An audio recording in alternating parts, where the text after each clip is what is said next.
Federal agents going beyond the bullet to connect crimes. Fire in the hole!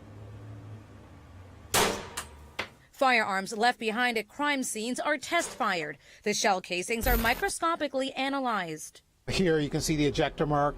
It's technology being used more and more by law enforcement agencies, and it's called NIBIN, the National Integrated Ballistics Information Network. Christopher Ammon, ATF's deputy chief of the agency's Firearms Operations Division, oversees the system. It's a database that links shell casings from different crime scenes by the individual fingerprints that are left on that casing. NIBIN analyzes that and matches it against the database of over 3.5 million images. There are 180 NIBIN systems. 2 of them are mobile crime labs that go around the country for big takedowns. Pix 11 was given exclusive access to one that was brought to New York City for a recent bust in Brooklyn. So as the ballistics come in, the links come in, we have investigators, ATF agents, and NYPD detectives that work together to layer the intelligence. So they're looking at the ballistics, they're also looking at where the gun came from.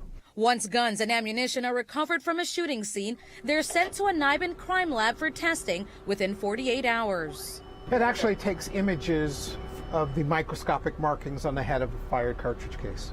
The process takes about 2 hours. In this case, there was a match. And we can see that we have significant agreement, a correspondence between the two, which leads me to believe that these 2 cartridge cases were fired from the same firearm.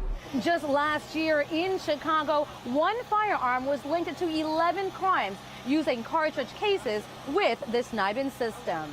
Here in New York, police agencies across the state entered 11,873 cartridge cases into the NIBIN system, which resulted in 1,019 leads for investigators. How are we linking crimes before NIBIN? Polaroid cameras, printing out photos of all recovered cartridge casings. In the old days, there are shootings that are taking place across the city that we didn't realize is used by one shooter or one gun among 5 shooters, right? Gangs typically pass guns around. We didn't have that information. Now we do. The program costs about $30 million a year and is funded by the U.S. government. ATF agents say they're constantly working with their law enforcement partners to enhance the system in order to keep guns and criminals off the streets. Jennifer Bisram, Pix 11 News.